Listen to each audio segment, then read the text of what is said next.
Okay, well, we are going to get started because I have a lot to talk about. And for those that were in my class before, I can talk fast. I grew up watching Gilmore Girls. You guys probably don't know that. All the girls, yeah. All the ladies laugh, so they get it. So I was raised on speed talking. So architectural styles in Northern Kentucky. This is one of my favorite topics to talk about. Well, first let me introduce myself. That will probably help. My name is Beth Johnson. I am Executive Director of Cincinnati Preservation Association. We are Greater Cincinnati's nonprofit organization focused on the education and advocacy of historic resources throughout the Greater Cincinnati region. I had my roots in Northern Kentucky. I ran the City of Covington's Historic Preservation Office from 2007 to 2014. We took what we like to call my sabbatical year to Texas because took a job there, but came back 11 months later to take on the City of Cincinnati's Historic Preservation Office, and about 2 years ago transitioned from the government world to the nonprofit world and run Cincinnati Preservation. And so I love this area. I'm passionate about this area. Cincinnati has become home. I grew up in Dayton, Ohio, but Cincinnati region, Northern Kentucky is part of my blood. I joke that I bleed bourbon because even though I don't live in Northern Kentucky, my heart is still here. So, architectural styles of Northern Kentucky. So first I just want to go over some base terminology that you'll hear me talk about throughout this time. So, architectural style is a particular set of architectural elements or features that are used to identify a building's architecture that belong to similar structures with common characteristics. High style is, when I'm talking through the different styles, what I'm referring to is like the high style. So this is like the textbook version of that style are these elements. The majority of your buildings, especially residential buildings, and I'm pretty much only talking about residential. If you have a commercial building and you want to know some more, catch me afterwards. So I'm talking mostly about residential. Most of our buildings in Northern Kentucky are what we refer to as transitional styles, where they borrow elements from multiple different styles, or vernacular, which is different than high style because it's not as much ornamentation.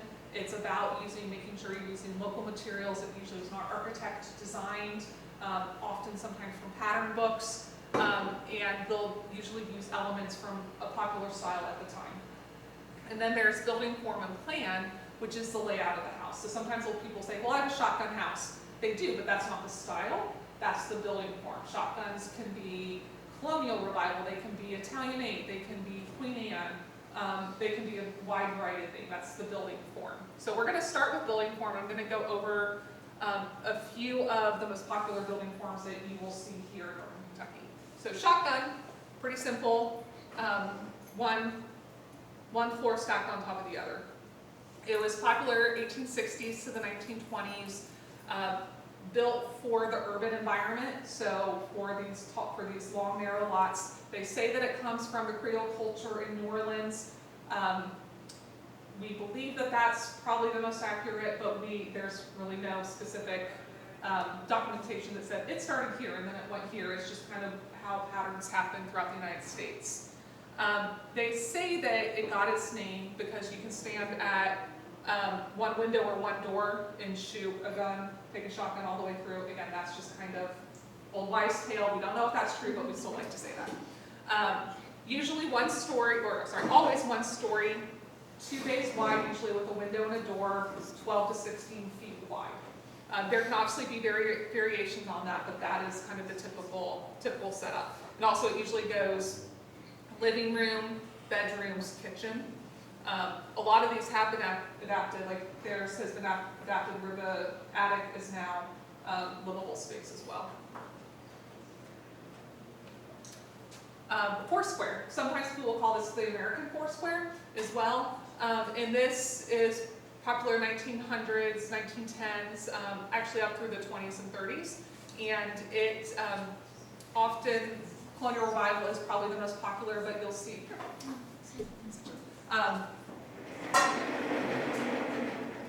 Colonial revival is usually the most popular, but Queen Anne was another popular one, and Craftsman. So those are usually the 3 styles you'll see mostly with them. Really popular with mail order catalogs. So like Sears, back in the day, you could order a house and they deliver it to you and it would be built. They obviously don't do that anymore. but the Foursquare was a really popular style for them. And so it's called Foursquare because you can basically see here, it's 4 squares. And so, and then you go up to the second floor and again, 4 squares. So that's, you know, pretty simple.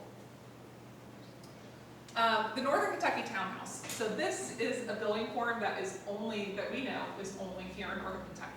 Covington likes to call it the Covington Townhouse. Newport likes to call it the Newport Townhouse. So Gray and Pape, which is a local consulting firm,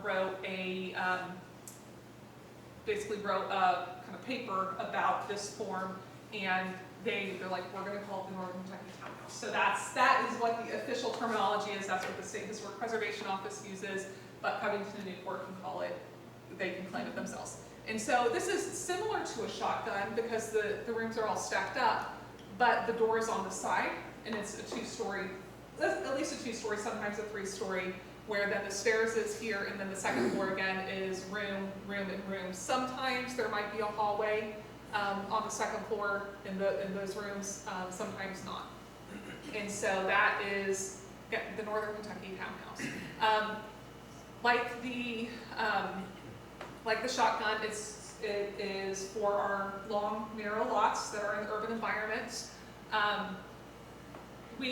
There are, like the shotgun, where, you know, they say that, you know, the wise tale of why it was built. We don't actually have any specific knowledge of why exactly they decided to put the door on the side. We think potentially for privacy reasons, that it actually was a better, kind of a better use of maybe the space. So we don't exactly know, but there's just theories. They are usually brick. Sometimes you do see frame, but the majority of them are brick. And usually one wall has no windows. And so this is usually like either right on the property line or just adjacent to the property line. And so that way it can maximize the property, and you can actually get a little bit of a side entrance and maybe a little bit of a yard as well. And then the side hall townhouse. So this is going to be some of maybe the larger buildings within the urban area. So they're usually 3 bays wide, usually 3 bays wide, and usually also kind of in an L shape. And so the entrance in a long hallway is on the side, and then you go up the stairs, and again, it's another hallway.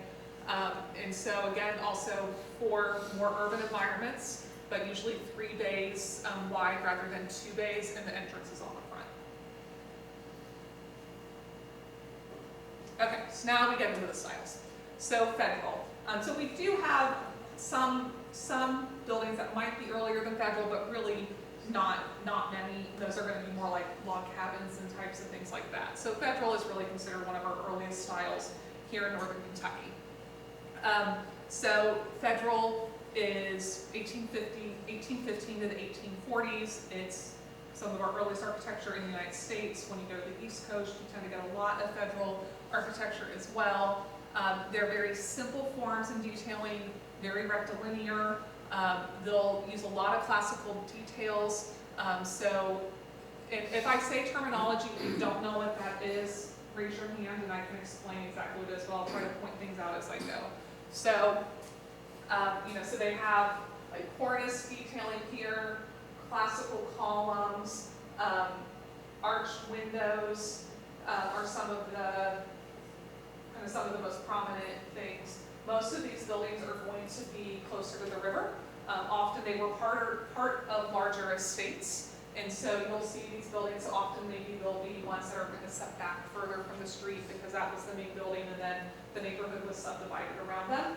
And so these 2 buildings are the Cornell Mansion over in Covington, and then the Taylor Mansion here in Newport. And so the Taylor Mansion has had some additions on it that aren't specifically Federal, but it's still from that time period. So yeah, so here are some of the details that you'll get. Almost always have gabled roofs. So gabled roofs are where you have kind of the triangle at one end. The cornices tend to be, the cornice is this element at the top of the building, tend to be fairly simple. The elliptical and Curved areas are really popular. Over the windows is what we call a fan light. The majority of them here in our region tend to be brick. And then often there's going to be multiple panes windows. Yeah, so you can see here. So back in the day, glass was really hard and really expensive to make. So you would have, an easy telltale sign of the age of the building is if there's multiple panes, likely it might be older, because that means that it was hard, they couldn't really make large plate glass. I know now it's different, that if you need new windows and you want multiple panes, it actually costs more. But back then, that was actually the more affordable, and they just did not have the technology then to make large plates of glass. So Greek Revival. Greek Revival is another really popular form here in northern Kentucky. Again, these are going to be closer to the river because how our development patterns worked is obviously they built right next to the river first, and then kind of in northern Kentucky, as you go south, the newer the buildings get. In Cincinnati, as you go north, the newer the buildings get. So these are very similar to federal. You'll see a lot of details, and a lot of times people do get them confused because they do resemble each other. The main difference is that these are based off of Greek temples, and so there's going to be more kind of squarishness in a way at the entrances. So like you can see here, this entrance, that entrance, they kind of look like a Greek temple, right? And it's just almost more simple detailing than federal. So again, mostly brick. With Greek Revival, a lot of times you'll see throughout the country when towns were being developed at this time, it's usually around this period that they were. So like Athens, like if you look on a United States map and you see Athens, you'll almost see like all of the Athens in the country are all kind of along a similar line on the longitudinal, because that was all kind of when the country was moving west. And so you'll see that often in the names. It became popular because Greece was becoming open up to more travelers, and was kind of in a revival of themselves, and so that kind of spread out across as well. And so, yeah, so some of the elements that you will see on here are, so simple lintels, so just square simple lintels without any detail. Lintels are above the window, sills are below the window. 4-panel doors are the typical Greek Revival. A lot of times you'll also see dentil molding, and that is this element here, where it's just simple squares at the cornice. They call them dental moldings because it looks like teeth. They're square, erected, linear. You're not usually going to get ones that are like L shapes, like they're pretty much going to be rectangles, and they're usually pretty symmetrical. So obviously, you know, this one isn't the door is here, but otherwise, if you kind of divide it in half, they're the same. So like here, you know, divide that one half, and you can almost copy and paste, same one here. So this is, and if I can remember where these buildings are, almost all the buildings I have in here are from northern Kentucky. So this is the rugby in Covington. This one is from Newport, and then this is Elmwood Hall in Ludlow. So Gothic Revival. So we don't have tons and tons of Gothic Revival in northern Kentucky. So it's also referred to as Carpenter Gothic or Folk Gothic, which all kind of have the same thing. So we don't have tons of this. This was actually much more of a rural form that you would see a lot. So like if you drive down to Frankfort and some of kind of the back roads, you'll actually see quite a bit of this. But we did have some here. This is in Newport. Actually, both of these are in Newport. And so some of the stuff with Gothic Revival, one, it came from England. Probably Gothic Revival in our region here is going to be most popular in churches. So one of the telltale signs are kind of the windows that come to a point. They also have high gables. Yeah, so they'll have high pitches. Often they have this kind of interesting cross gable. The windows can still be pedimented. Board and batten siding was really popular. This one obviously has been resided with something, but I would, if I was a betting person and I thought I could win the lottery, I would bet that there was probably board and batten under there originally. Usually kind of nice decorative porches as well, that you start getting some of the stuff that will eventually kind of turn into the Queen Anne, where you get some of that gingerbread in as well. And these things here are called barge boards. So you'll get decorative, that's where some of that will be called gingerbreading will come into play. And so this, kind of ignore that porch, because that porch was off, that was added later. So that's some Gothic revival. So Italian villa. So we don't have, again, there's not tons of these within northern Kentucky, but there are a few. This one is in Newport. And these, again, will probably, the more south you go, you'll probably start seeing these, because these were also more rural, on larger lots.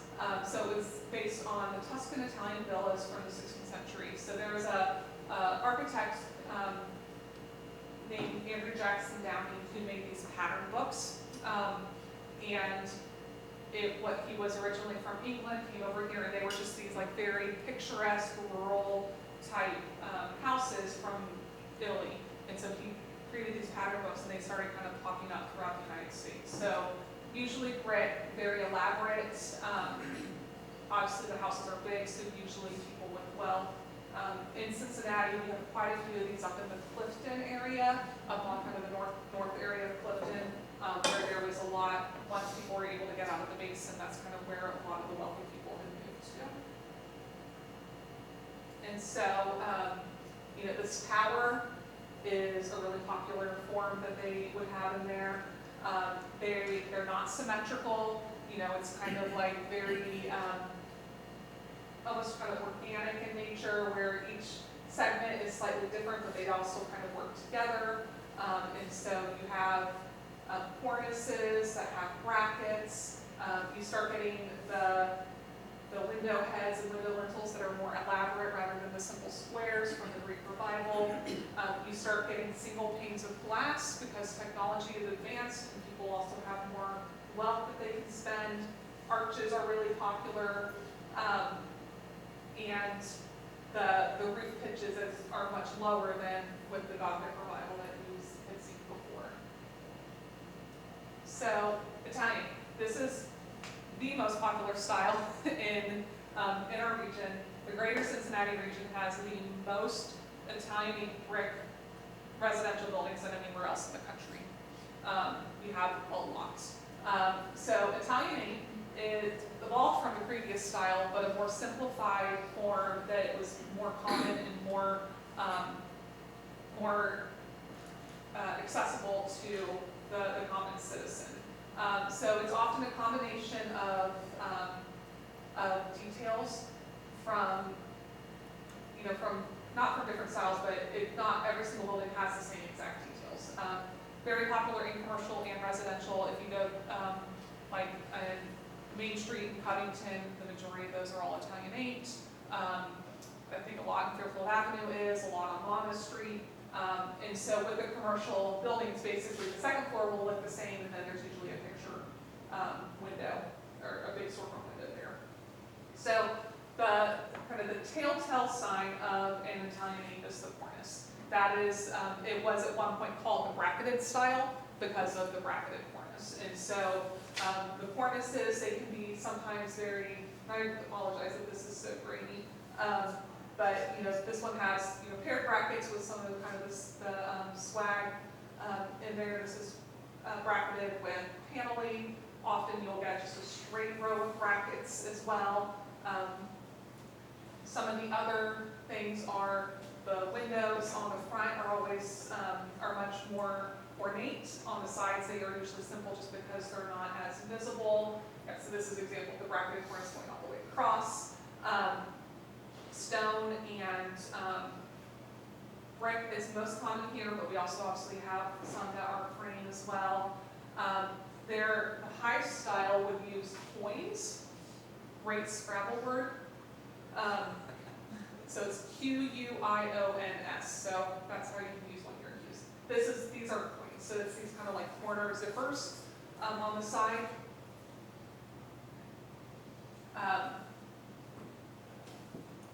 What else? One thing, so on, as I said, the side would be more simple, and often, so especially when I was working for both Cincinnati and Covington, people would come, and it's like now people want all of their windows to match on all four sides of their building. Well, back then, and this picture doesn't show it, you can't see the size of these. So often what they would do is that the front of the building is what's presented to the public, so they want that to look the richest. And so on historic buildings, people are like, oh, my windows have had to have been replaced because the front is 1/1, the sides are 2/2. No, actually that was quite common, is that the sides would have multiple panes because they were more affordable, and the plate glass was obviously expensive. And so they put all their money onto the front, and then the sides would have different windows. French Second Empire. So here in Northern Kentucky and Cincinnati, I kind of jokingly say that this is an Italianate building with a top hat. So the French Second Empire comes from France, and it is defined by this mansard roof.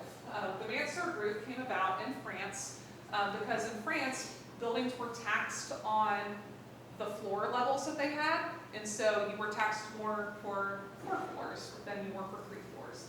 Well, they weren't taxed on attic space, so if it's within a roof, it's an attic space, but you almost get a full level of living room up there, right? So it was a way for them to kind of play the system in France, and so our taxing structure wasn't like that here, but that was just, part of the style that brought over and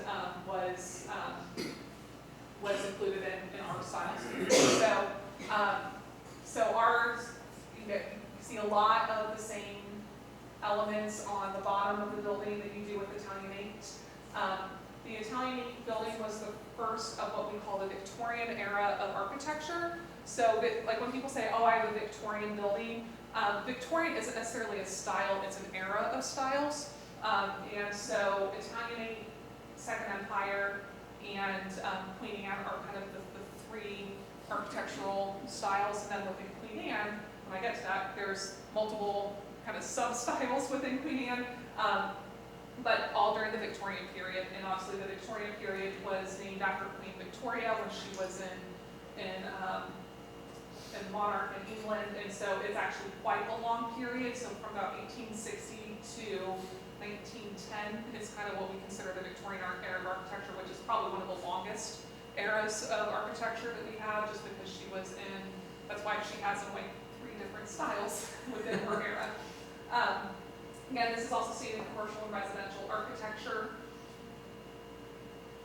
And so one of the big difference that you'll start seeing with the Second Empire is that you'll start seeing a lot of bay windows. And so this is the middle style between Italianate and Queen Anne. And so Italianate, you saw it was very square, very rectilinear.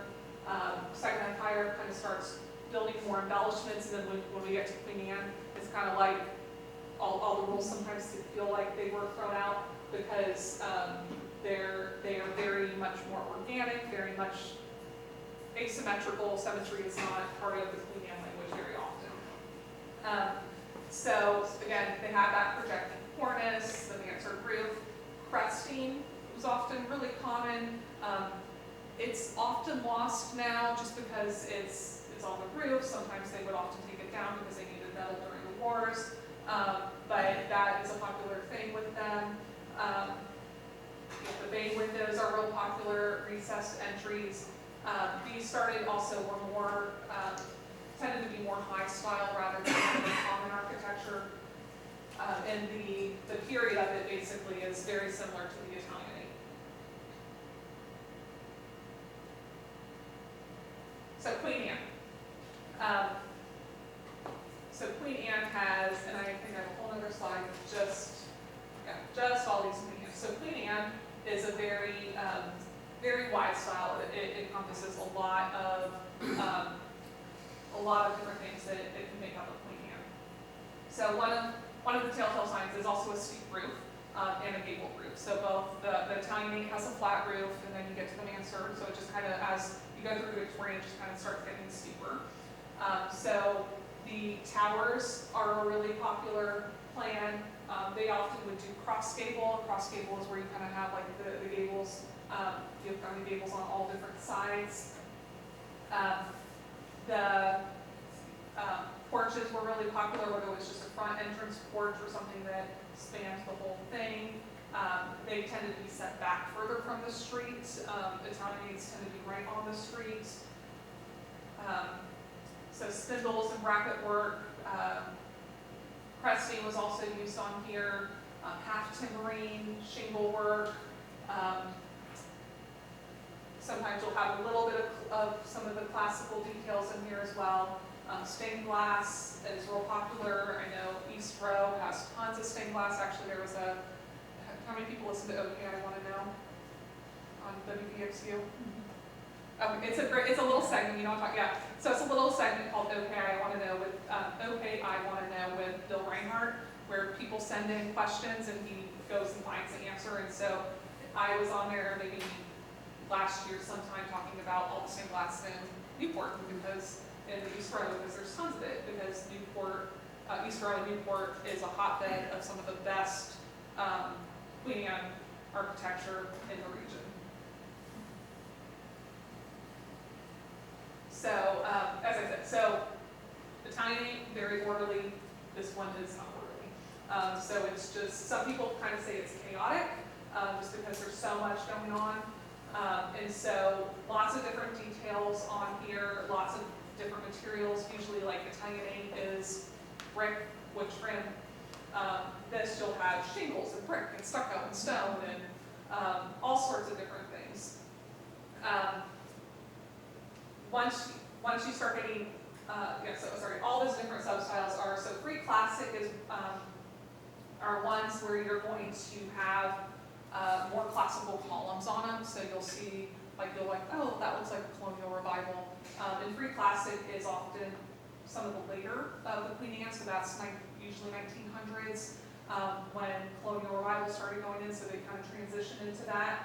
Spindle work are ones, so spindle work are going to be things like where you see a lot of decorative spindle work here. Half timbering is, kind of where you look like you have, so this is a little grainy, but you have what they call the terminologies escape me, but where you have like the wood with kind of the stucco behind it, that's half timbering. And then pattern masonry, and I can't believe I did not put pattern masonry here. So pattern masonry are ones where there'll be tons of brickwork, very decorative brickwork. Sometimes terracotta started being incorporated into there. There are some beautiful ones on Covington on Garrett Street, about the 300 block of Garrett Street. And so those are the kind of the sub-styles of them. Yeah, and so Queen Anne's, especially when you start getting to the turn of the century, there's going to be tons of hybrids of Queen Anne's, and they work well with Queen Anne's because they're kind of a little bit chaotic, so they can kind of take on a lot of different elements from different styles. Richardsonian Romanesque. So this is going to be, we don't have tons of residential, but this will be a lot of commercial buildings are Richardsonian Romanesque. Probably the most famous Richardsonian Romanesque here in the region is Cincinnati City Hall. So it's Richardsonian Romanesque is heavy. It was used very much for a lot of more institutional buildings. It's based on 11th and 12th century Romanesque architecture, which again is heavy, lots of stone, almost always brick. So has a lot of similar elements to Queen Anne, but it's heavy. This is one of the only ones that I know of a Romanesque building that's residential. This is over in Covington, and this is one of my favorite buildings. And so pattern masonry is kind of the work that you see here. So that's kind of the pattern masonry. But this is Romanesque because it kind of looks like a castle a little bit, kind of like a fortified castle. And one of the telltale signs of Bridgestonian Romanesque is the arches, and having that on the building, and then kind of some like rounded stuff and kind of some of the embellishments there. So yeah, so this is kind of more of the typical heavy Bridgestonian Romanesque. There's often rusticated brick or rusticated stone there, big heavy arches, the rounded towers, stone columns. So very just heavy. It's really kind of what I usually say. Oh, a polychromatic also, so they'll use different colors of bricks and stone in there as well. And so like Cincinnati City Hall, you have like those red bricks with the white bricks or the gray bricks. So they use they use the stones to make patterns with the colors as well. Swiss chalet. This is also one of my favorite styles. And at first people are like, oh, I don't think we actually quite a lot of this, and I just think people don't realize it because they're so used to the Italianate and Queen Anne. But both of these are in northern Kentucky, and I know Covington has a bunch of, I think both of them are Newport, and Covington has a bunch of them. But kind of going back to the Gothic revival, Andrew Jackson Downing also, this was a style that he popularized with the pattern books as well. It was also slightly contemporaneous with arts and craftsman movement. They're usually 2.5 stories.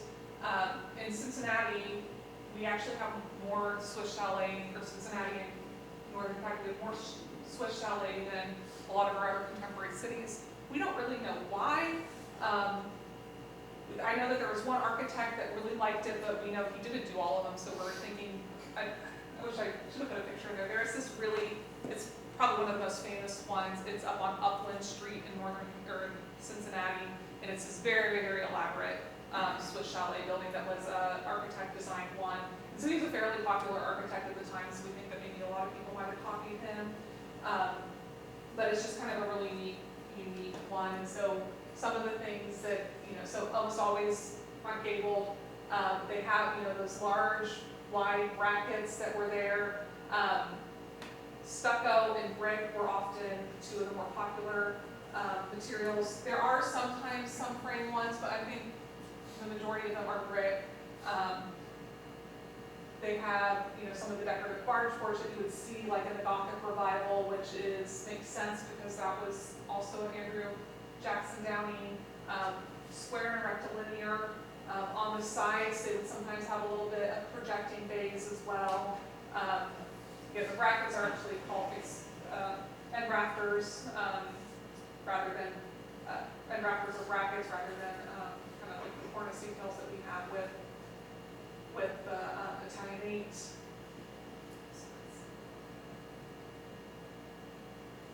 So colonial revival. So this is probably the second most popular, or third most popular style after Queen Anne and Italianate in northern Kentucky.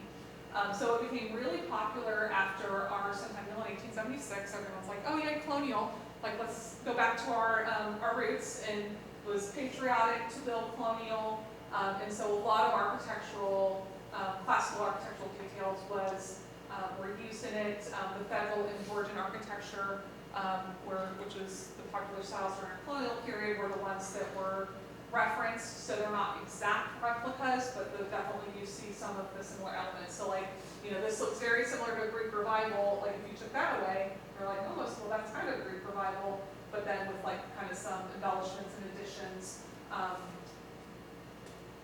So again, this is also then a reaction to the Victorians. So obviously the Queen Anne was a little chaotic, a lot going on, and so they just kind of simplified things.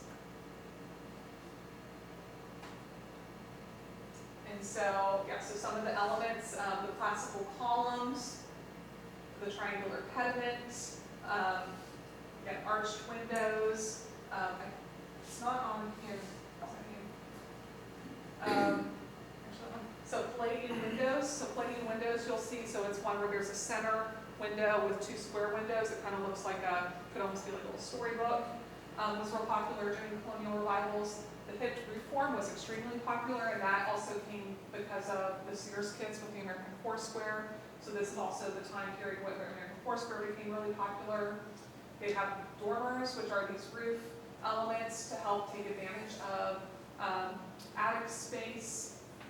Paneled doors, side lights are all elements of colonial revival. And colonial revival spans 1895 to 1950, and I'd say it's actually still kind of being built today, because in the suburbs you can still see colonial revival elements on buildings as well. So Tudor revival. So Tudor revival is often called also Elizabethan half timbering. So this is the half timbering that I cannot think of what that word was before. And so this was a style that was influenced from England, from the Tudor period.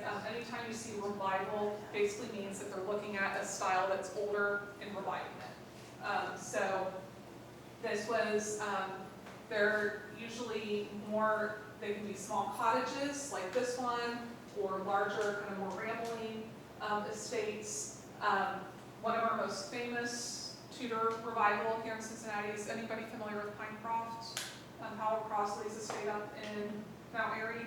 Yeah, so it's this humongous, beautiful Tudor revival. And so we have so in Northern Kentucky we have several of them. I wouldn't say it's a hugely popular style. It's probably more popular the more south you go. So like in Covington, there's quite a bit in Latonia. And so kind of if you kind of go Latonia and kind of go that area across Northern Kentucky is where you're going to see more Tudor revival. In Cincinnati, there is a lot up in like the Bont Hill area, so kind of when you go up to that area. So here's just more some of the names for the element names for Tudor revival. So terracotta was really popular. They still did a lot of the hipped roofs as well. You started getting these little things which are kind of what we call an eyebrow element. They would often use either slate roofs, often wood tile roofs as well, terracotta roofs.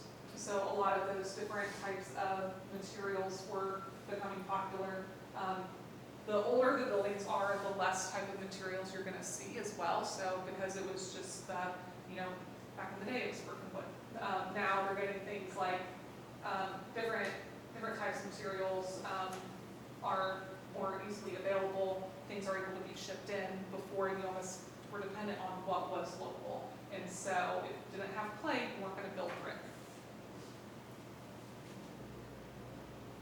So craftsman and bungalow. So these ones, so the bungalow is a type of craftsman. Not all craftsmen are bungalows, but most bungalows are craftsmen. And so it was popularized by Green and Green, who were architects. That their most famous building is probably the Gamble House out in California. If anyone ever watched Numbers, the show Numbers, that's the building that's in the credits there. I used to live a few blocks from there. Okay, yeah, so it's an amazing building. It's huge. It's really big. But so Green and Green, it was made popular out of the arts and crafts movement that started in England, moved over, created the arts and craftsman style here. It, again, was kind of still more of a reaction to the Victorian. They're obviously much smaller, more quaint. It was the National Park Service used craftsmen a lot. So, when the WPA was going on is when, a lot of our park system was built. Well, that was, 1930s.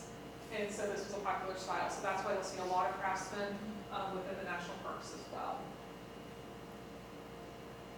And so, so usually kind of 1.5 stories so 1.5 stories where there's attic, but a large dormer. So there's a lot that you can use, a lot of space that you can use up in the attic. The pitches of the roof started coming down from the Queen Anne, which were real steep. Lots of brick, but also lots of clapboard, lots of side shingles.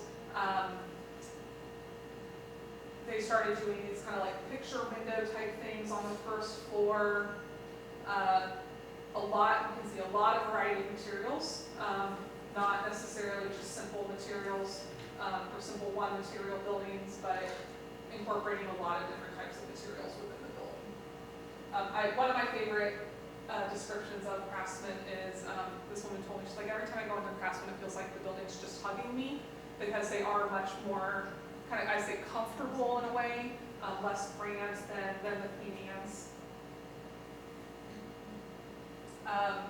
Spanish Revival. So this, again, isn't a style that's hugely popular in Northern Kentucky, but we do have some of them. We're going to see them most often with multifamily buildings. So 1920s to 1940s was popularized because of the Pan California Exposition in San Diego. It's based off of Spanish Mission and Italian architecture. It's kind of a mash of all of those together. Popular in the suburbs post-World War I. But again, we do see them especially in multifamily. This is the Martana Apartments over in Wallace Woods and Covington. This is, I believe, somewhere in Newport, and I apologize if that photo is grainy as well. But, you know, so this detailing up here is real popular. The terracotta tile roofs, arched windows. Sometimes you'll get these like exposed rafters, get that curvilineal gable. Stucco was really popular. I'll say here in general, stucco is not necessarily a great material for our weather here, but they would still use it. Not symmetrical. Arcades were a really popular thing with them as well. And then on the interior, you're going to see usually some beautiful carved woodwork. So now vernacular. So a lot of buildings aren't going to be a high style building. Most of what I've shown you has been very kind of textbook styles. But a lot of our buildings are vernacular, and vernacular is a great thing. Some people think it means it's a less than, and it's not at all. Basically, what it means, it's Latin for domestic, native, and indigenous. And so it's going to use the materials that you can get in your local community on your site. It's going to reflect the local culture and what's going on in the community. So like this is out in a farming community, so it's kind of more, it's larger and more rambling. These are in an urban environment, so they're going to be, you know, the small ones. Sometimes it's called folk or more popular, and they're going to use elements from the styles that are popular at the time. And so, so this building was built turn of the century, and so you can see that there are some columns that are classical, but otherwise it's a fairly simple building.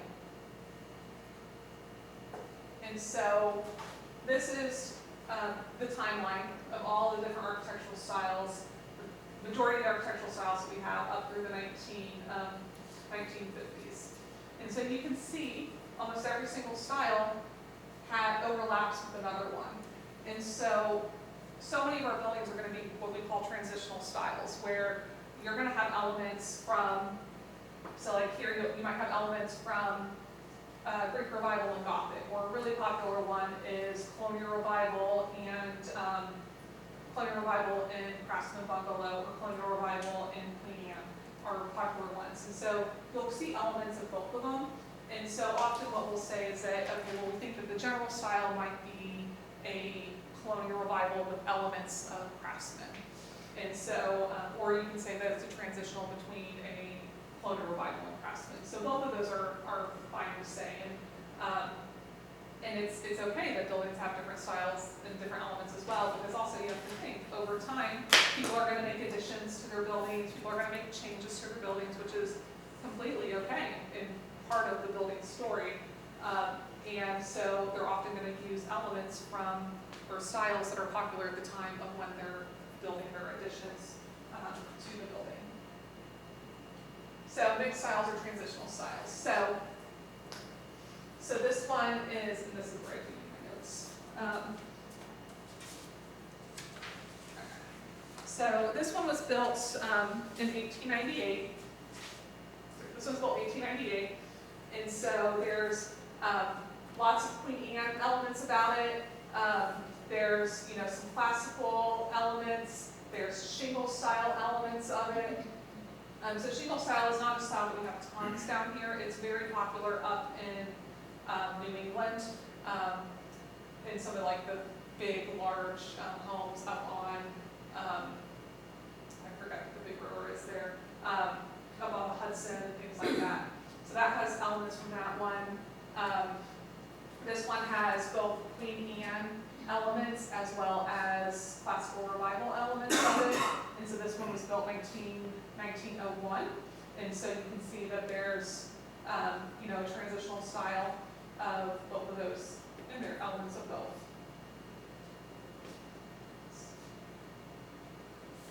So then we have this one.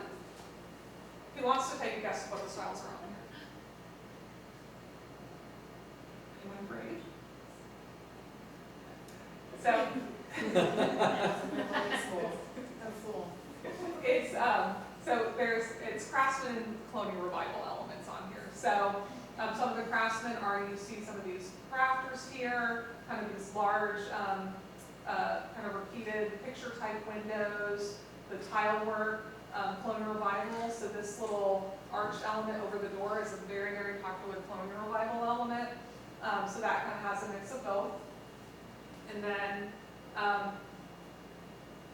this one is some craftsman and Tudor elements as well as some kind of more classical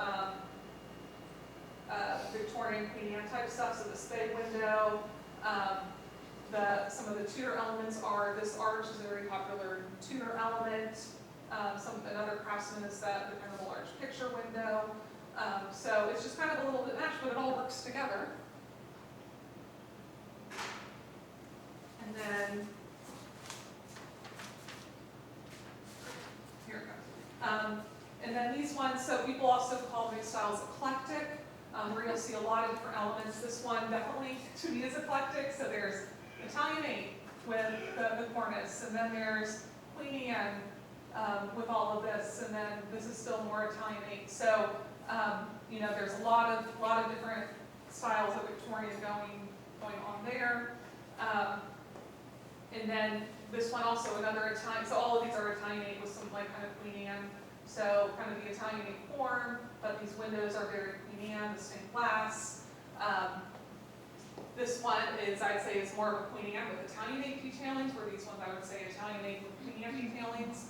So the form is much more Queen Anne. You have a lot of the beautiful spindle work, but then you still have some of the bracketed cornices there as well. And so, you know, all beautiful buildings all work well together. It's completely okay. It's not a 100% textbook style. So,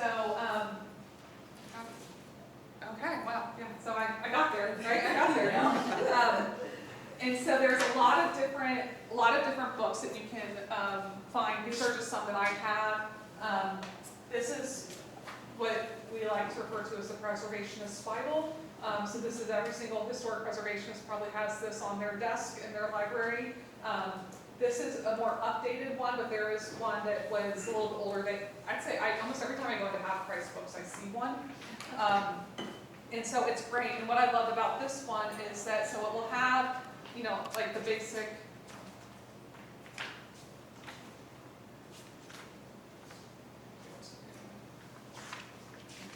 so we'll have, you know, some of the basic information, terminology in here, but then it shows real world examples of them.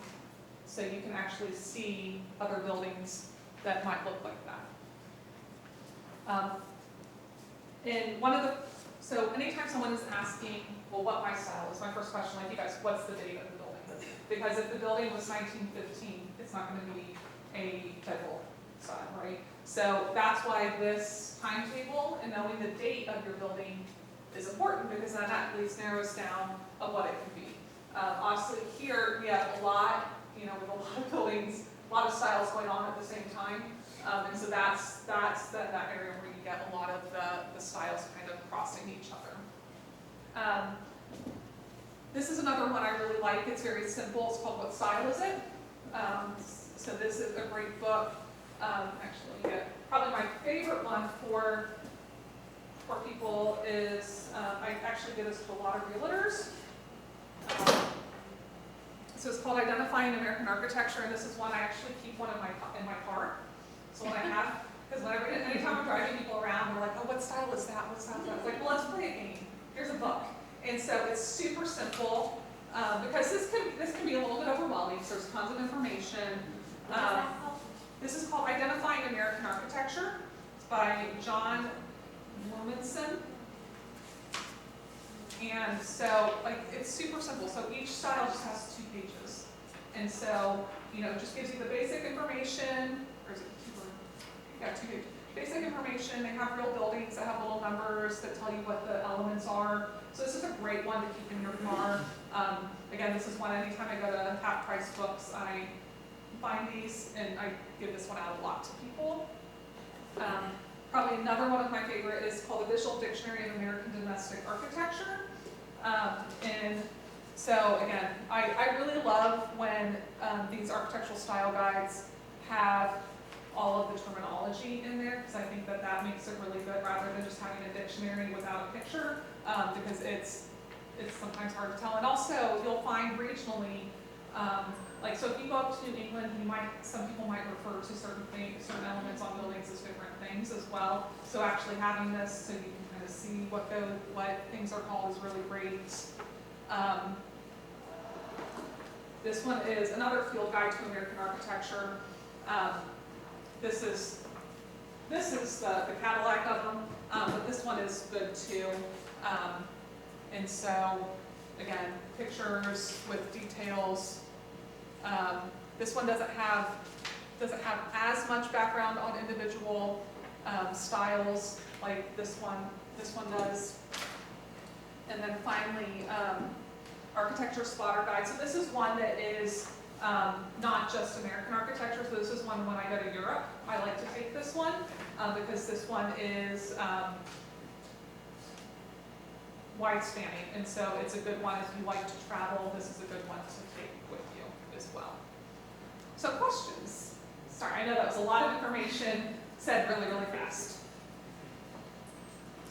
Any questions? Anybody have a building they want me to look at and try to guess their style? Yeah? I mean, I want to make sure That's a Queen Anne. That's a Queen Anne, yeah. Could you say that law again? I want to. Okay, I want. Oh, okay, I want to know. Like, Okay, I want to know. So Ohio, Kentucky, Indiana, want to know. So it's on WPXU. They have all their past episodes on the website. They just recently also did one. They call me when they have random building questions. So I feel like I'm on there like a few times a year. But they recently had one on the bathrooms that we see in our basement a lot, where you just have a random toilet there. yeah. Oh yeah. So feel free to take any of the pictures of here. I'll also put this back up that I don't know if it has all of the same ones. But these are, I think it has, yeah, it has, I think all of those. So you can take that or take a picture of those. You're welcome. Yeah, I would say going to Half Price, I'll say the majority of I have a thing for architectural dictionaries. This is probably only maybe an 1/8 of the books I have. I every time I see a new one, I get it. But Half Price books here, their architecture sections are actually pretty good, and you can always usually find an architectural style guide in there. What's the definition of a cottage? So a cottage is a small building, and so it's just a small. So it's kind of similar. So it's not necessarily a building form, but it's just a small building. And so like you can have a Victorian cottage, you can have a craftsman cottage. And in square footage, what's small? So they're usually, I'd say, 1 story, and I'd probably say usually less than, I'd say, 1,200 to 1,000 square feet. Okay. Any other questions? Yeah, so lots of questions. The reason I'm using one of these is that we watch a lot of them, guy named Brent Hall. Are you familiar with him? Yeah, but Covers a lot of the information